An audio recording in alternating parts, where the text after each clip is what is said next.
है ना। आज हम पढ़ने वाले हैं क्या, पाचन तंत्र। ये जो पाचन तंत्र है ये क्या होता है, जैव रासायनिक प्रक्रिया है जिसमें जटिल कार्बनिक पदार्थ को क्या किया जाता है, सरल रूप में बदला जाता है। परिवर्तन के बारे में आपको बता दिया गया है ना। जितने भी जीवों में या वस्तुओं में परिवर्तन होने वाले होते हैं कितने, तीन। जैव रासायनिक परिवर्तन, रासायनिक परिवर्तन और है ना, तीन परिवर्तन है। तो हमारा क्या आज का टॉपिक है, पाचन तंत्र। पाचन तंत्र में क्या होते हैं, जितने भी पाचक अंग होते हैं वो आपस में मिलकर भोजन को सरल रूप में बदलने का कार्य करते हैं। उसी अंगों को हम क्या बोलते हैं, पाचन तंत्र। जिसके पहला भाग या उसका अंग हमें क्या दिखाई देगा जी, यहाँ से मुख गुहा क्या दिखाई देगा, मुख गुहा। ये मुख गुहा क्या करता है, इसमें मुख गुहा में और भी संरचनाएं पाए जाते हैं। दांत होते हैं, जीभ होते हैं, है ना, और उनके साथ क्या होता है, लार। इसमें क्या करता है, जीभ भोजन का क्या करेगा, अंतर ग्रहण करेगा। जैसे आप खाना खाना चाहते हैं तो उस समय क्या है, भोजन को अंदर ले जाने का काम किसका रहेगा, जीभ का। और दूसरा रहेगा क्या, दांत। दांत का काम क्या होता है कि भोजन को पीसना या उनको छोटे छोटे टुकड़ों में बांटना, ये दांत का काम हो जाएगा। फिर तीसरा क्या बचा आपके पास, लार, है ना। ये लार क्या करता है, जैसे ही हम भोजन को मुंह में लेते हैं उस भोजन को चिपचिपा बनाने के लिए ये उनको क्या कर देता है, गाढ़े द्रव के रूप में भोजन में मिलता जाता है। अब उसके बाद मुख में ही या मुंह में भी क्या बन जाता है, लुगदी बन जाएगा मुंह में, है ना, लुगदी बन जाएगा भोजन का। फिर वो क्या होता है, जैसे उसमें लार मिल जाता है फिर इसे ग्रसनी के द्वारा धीरे धीरे भोजन का धीरे धीरे खिसकता जाएगा। यहाँ पास क्या आ जाता है फिर हमारा ग्रास नली। ये ग्रास नली क्या करता है, ये ग्रास नली क्या करेगा, इसमें जठर रस पाया जाता है। जठर रस क्या है, इसके जो अंदर जो परत है यहाँ पर जी, ये क्या छोटे छोटे है ना, इसमें क्या कणे जैसी संरचनाएं पाई जाती है या बाल जैसी संरचनाएं। ये क्या करता है, इसे यहाँ से जठर रस स्रावित करेगा और भोजन को और अधिक लुब्धि बनाने का कार्य करता है। उसके बाद आता है क्या हमारा पाचन तंत्र में, अमाशय। ये अमाशय भोजन को क्या करता है, गाढ़े द्रव में बदलने का कार्य करता है। इसमें जो हमारे पास इसमें अमाशय से HCl हाइड्रोक्लोरिक अम्ल और उसके बाद यहाँ से रेनिन और तीसरा होता है क्या, पेप्सिन। ये तीनों एंजाइम यहाँ क्या होते हैं, स्रावित होते हैं। ये तीनों एंजाइम मिलकर भोजन को क्या करता है, गाढ़ा द्रव बनाने का कार्य करता है। अब इसमें ये पता रहेगा ना, अमाशय में तीनों चीज स्रावित होते हैं करके जी, हाइड्रोक्लोरिक अम्ल, रेनिन और पेप्सिन। उसके बाद आता है क्या हमारा, यकृत। ये यकृत क्या करेगा, भोजन के पाचन में ये भी सहायक होते हैं जो भोजन को पचाने के लिए पीत रस स्रावित करते हैं, जिसको इंग्लिश में बोला जाता है क्या, बाइल जूस, है ना। ये पीत रस स्रावित करता है जिससे भोजन धीरे धीरे और जल्दी से पचने लगता है। ये क्लियर है ना।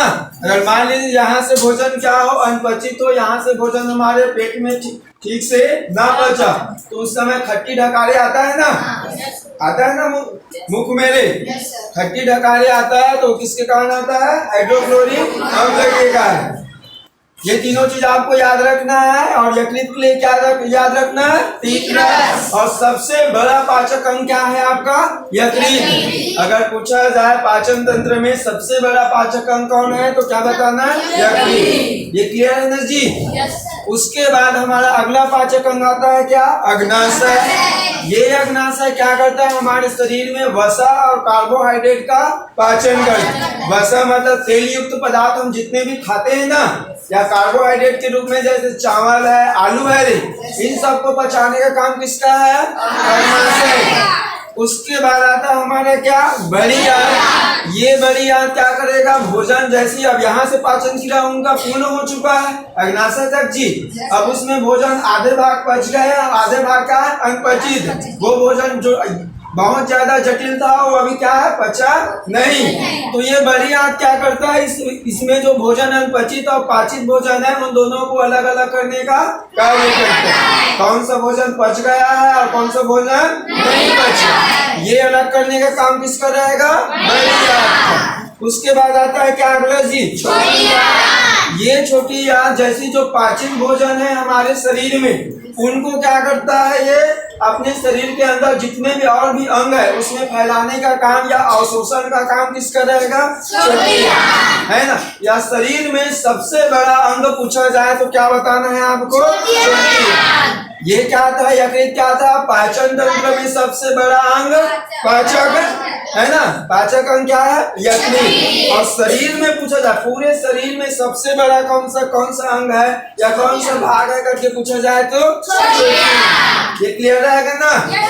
उसके बाद आता है क्या, मलाशय। जितने भी भोजन अब क्या होता, जितने पच गए थे हमारे शरीर में उसको तो पूरे अलग अलग भागों में फैला दिया किसने जी, छोटी आंत। अब जो भोजन क्या है नहीं बचा है ना, जो अनपचित भोजन है उसको कौन संग्रहण करेगा, मलाशय। इसमें मलाशय में एपिग्लोटस नाम का अंग पाया जाता है। क्या, एपिग्लोटस है ना जी। एपिग्लोटस नाम का क्या पाया जाता है, एक अंग या भाग पाया जाता है जो क्या करता है, जो अनपचित भोजन को संग्रहित करने का कार्य करता है। इसी कारण इस एपिग्लोटस को ट्रैफिकुलिस ऑफ मैन बोला जाता है। ट्रैफिकुलिस ऑफ मैन तो कौन है, एपिग्लोटस है ना।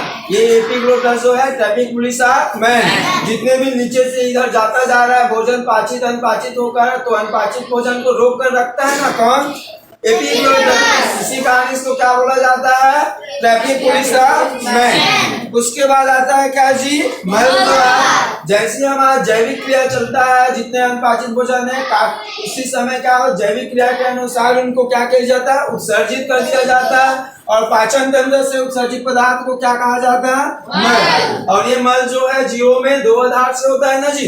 एक होता है क्या, यूरिक अम्ल, और दूसरा होता है क्या, अमोनियक अम्ल। ये यूरिक अम्ल हमारे जीव मतलब जंतुओं के शरीर में रहेगा, जैसे उसमें बताया था ना अमोनियम टेलिका, वैसी है ये भी। तो यूरिक अम्ल जो है मनुष्य व पशुओं के लिए रहेगा। उसके बाद रहेगा क्या, अमोनियक अम्ल। ये किस में रहेगा, पक्षियों में। रंग में भी परिवर्तन होता है ना, इनका जो क्या रहता है, अमोनीकरण के कारण इनका रंग मल का कैसे रहेगा, सफेद। पक्षी का देखे ना रे, इनका जो बीट है कैसा रहता है, सफेद रहता है। मनुष्य के जितने भी उत्सर्जित उत्सर्जित पदार्थ में जो मल बाहर होता है उसमें क्या पाया जाता है, इंडोल और स्केटोल। इंडोल के कारण मल का रंग होता है और स्केटोल के कारण उसमें गंध